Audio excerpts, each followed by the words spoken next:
प्रश्न ये कक्षा 9th के लिए प्रश्नावली 5.1 का तीसरा क्वेश्चन है। देखिए, नीचे दी हुई दो अभिधारणाओं पर विचार कीजिए। दो अभिधारणाएं दे रखी हैं, एक और दो। पहली अभिधारणा है दो भिन्न बिंदु ए और बी दिए रहने पर एक तीसरा बिंदु सी विद्यमान है जो ए और बी के बीच स्थित होता है।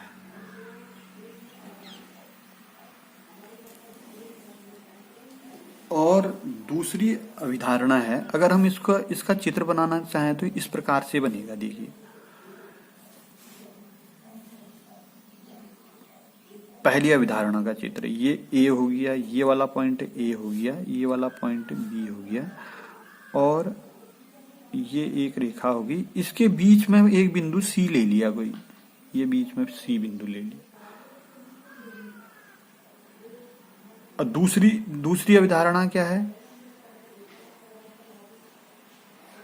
यहां कम से कम ऐसे तीन बिंदु विद्यमान हैं जो कि एक रेखा पर स्थित नहीं है।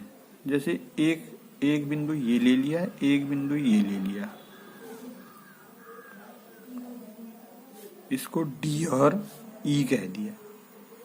अब तीसरा बिंदु लेना है जो इस रेखा पर स्थित नहीं है। तीसरा बिंदु हम यहां ले सकते हैं,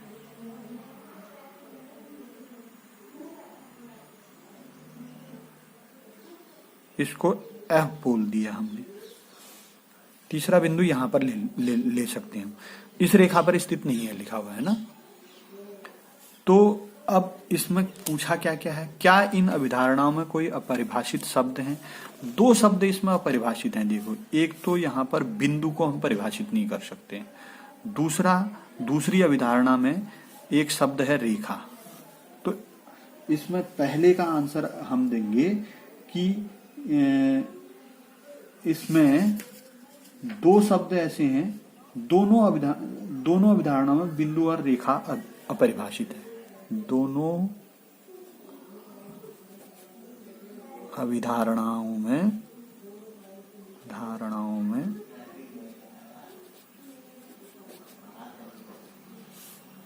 बिंदु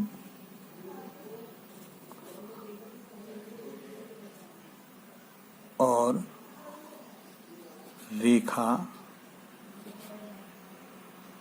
अपरिभाषित शब्द है।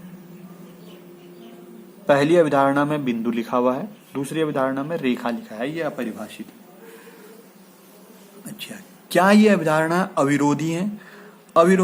अविरोधी का मतलब है कि विरोध नहीं कर रही हैं। देखो, ये दोनों अभिधारणाएं एक दूसरे का विरोध कर रही हैं। यहाँ तीनों बिंदु एक रेखा में हैं पहली अभिधारणा में, दूसरी अभिधारणा में तीन बिंदु जो हैं एक रेखा पर स्थित नहीं है। तो अविरोधी का मतलब है कि विरोध नहीं कर रही हैं, तो हम विरोध कर रही हैं नहीं लिखेंगे। इसके लिए हम लिखेंगे दोनों अभिधारणाएं परस्पर अविरोधी नहीं है, क्योंकि विरोध कर रही हैं। दोनों अभिधारणाएं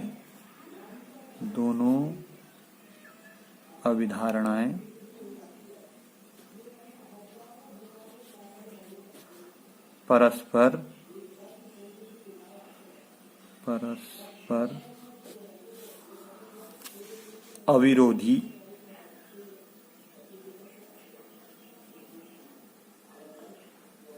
अविरोधी नहीं है। थोड़ा सा ये टेक्निकल पॉइंट इसने दिया है यहाँ पर ना, ये इसको घुमा दिया है। अविरोधी का मतलब विरोध नहीं करती हैं, लेकिन विरोध कर रही हैं तो हम नहीं लिखेंगे, अविरोधी नहीं है। इस बात को समझना है।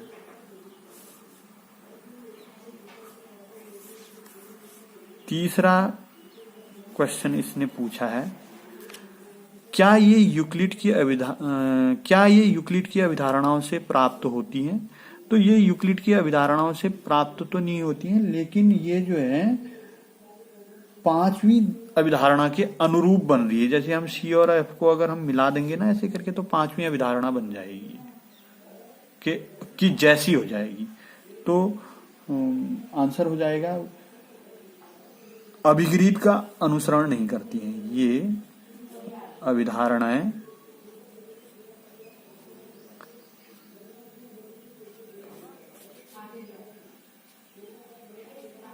यूक्लिड के अभिगृहीतों का अनुसरण नहीं करती है। अभिगृहीतों का अनुसरण नहीं करती है।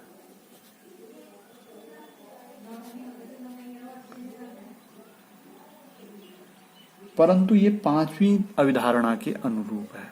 परंतु ये पांचवी अभिधारणा के अनुरूप है।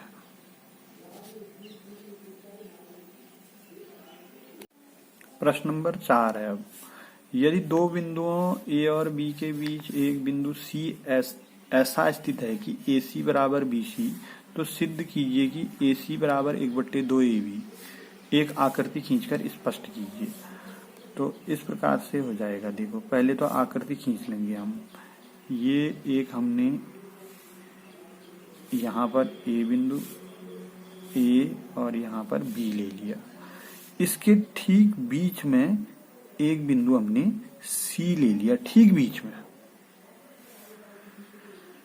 तो हमको दे रखा है AC बराबर BC, यानी यहां से यहां तक,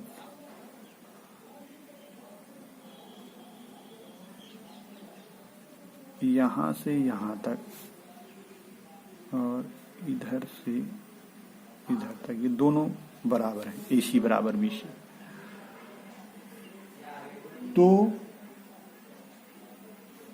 AC में अगर हम BC को जोड़ देंगे, AC प्लस BC, इस AC में BC को जोड़ देंगे तो हमारे पास AB बन जाएगा। देखो, हमने ये सिद्ध करना है, AC बराबर 1/2 AB।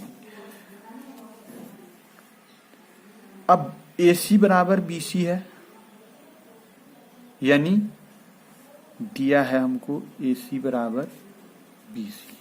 इसको समीकरण 1 कह दो, AC बराबर BC ये दिया है।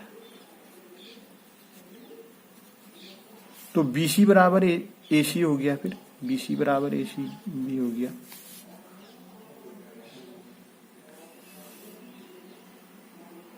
अब BC की जगह यहां ये समीकरण 1 में BC का मान रख दिया। समीकरण 1 में BC का मान रखने पर तो AC प्लस BC की जगह में भी अब AC ही हो गया, बराबर यहां AB आ गया। AC में AC जुड़ गया, 2AC आ गया, बराबर AB आ गया। अब बराबरों के आधे बराबर भी बराबर होते हैं। बराबरों के आधे बराबर होते हैं। ये दोनों बराबर हैं तो इनके आधे कर देंगे हम। आधा मतलब 2/2, AB/2। यहां तो 2 से 2 कट जाएगा, AC हो गया। तो AC बराबर 1/2 AB हो गया।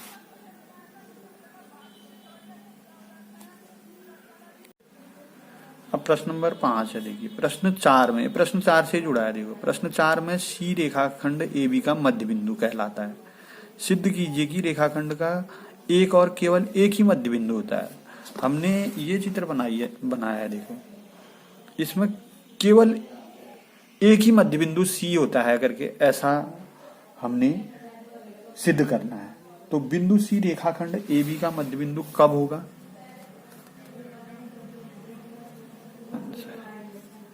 बिंदु C रेखाखंड AB का मध्य बिंदु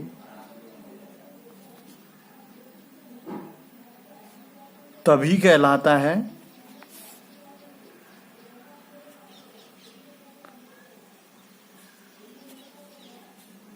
जब ए सी बराबर बी सी होगा। देखो ये ए सी बराबर बी सी होगा तभी ये मध्य बिंदु कहलाएगा। तो यहां से शुरू करेंगे हम। अब मान लेते हैं कि एक दूसरा मध्य बिंदु है। अब मान लिया रेखा AB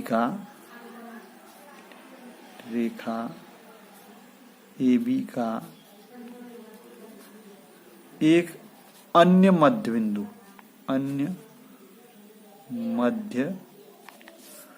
बिंदु C डैश है। अगर C डैश है तो AC डैश बराबर BC डैश हो जाएगा। फिर C डैश कोई एक हमने मान लिया, मान लो यहां पर हमने C डैश मान लिया, C डैश ये मध्य बिंदु है करके, तो AC डैश बराबर BC डैश हो जाएगा। अब हमारे पास देखो यहां पर AC प्लस BC बराबर AB होगा। एक तो ये होगा क्योंकि C रेखाखंड AB का मध्य बिंदु है, तो AC प्लस BC बराबर ये AC प्लस BC बराबर AB हो जाएगा। ऐसे ही AC dash plus BC dash बराबर भी AB होगा। AC dash plus BC dash बराबर भी क्या होगा, AB होगा। अब जब इन दोनों अभिधारणाओं को मिलाते हैं हम, यानी दोनों जगह देखो AB बराबर है, तो ऐसा हो जाएगा। ये इसकी राइट हैंड साइड बराबर है तो ये ऐसा हो जाएगा AC प्लस BC बराबर AC dash plus BC dash. इससे ये निकल रहा है देखो C यहाँ C डैश, यहाँ C डैश, तो C और C डैश कोई अलग बिंदु नहीं है, वो दोनों एक ही बिंदु है। ऐसा तभी संभव है कि C और C डैश एक ही बिंदु है। ऐसा तभी संभव है जब C व C डैश एक ही बिंदु है। अब C और C डैश अगर एक ही बिंदु हैं तो इसका मतलब यह है कि केवल एक ही बिंदु है मध्य बिंदु, एक ही बिंदु है। C व C डैश एक ही बिंदु है तो AB का केवल एक ही मध्य बिंदु C संभव है। अतः AB का केवल एक मध्य बिंदु C संभव है।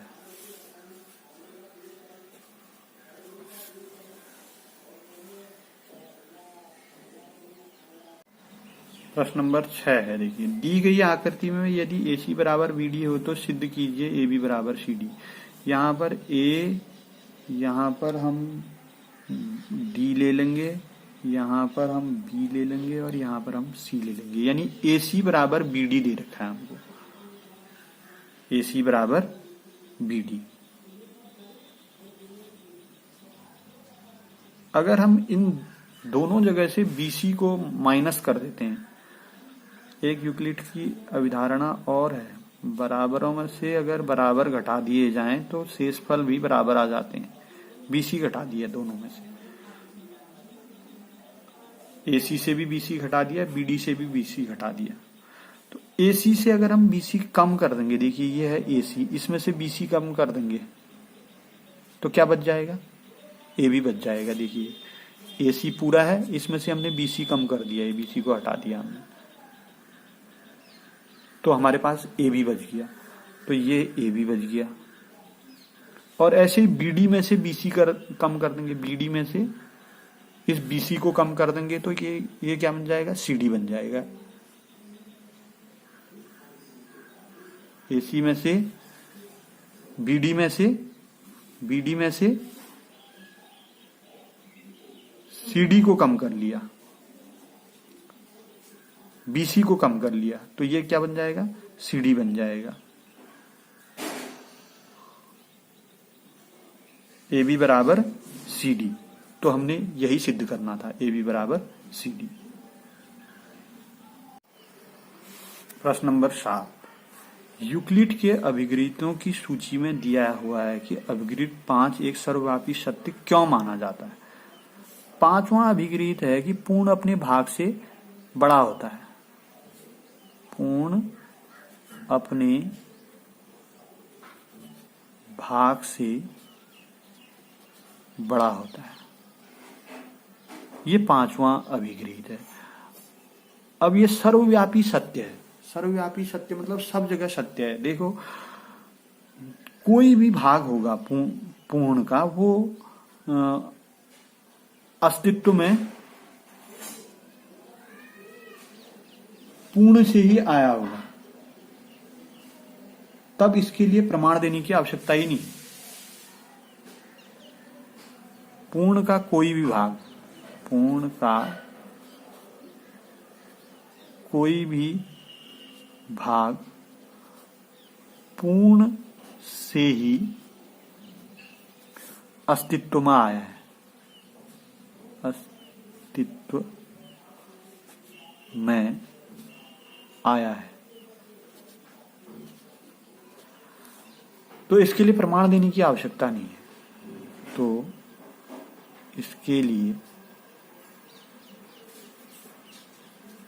प्रमाण देने की आवश्यकता नहीं है। जैसे उदाहरण के लिए, पुत्र हमेशा पिता से छोटा ही होगा, या पिता हमेशा पुत्र से बड़ा होगा। पिता पूर्ण है और पुत्र उससे अस्तित्व में आया है, इसलिए जो है पूर्ण अपने भाग से हमेशा जो है बड़ा रहता है।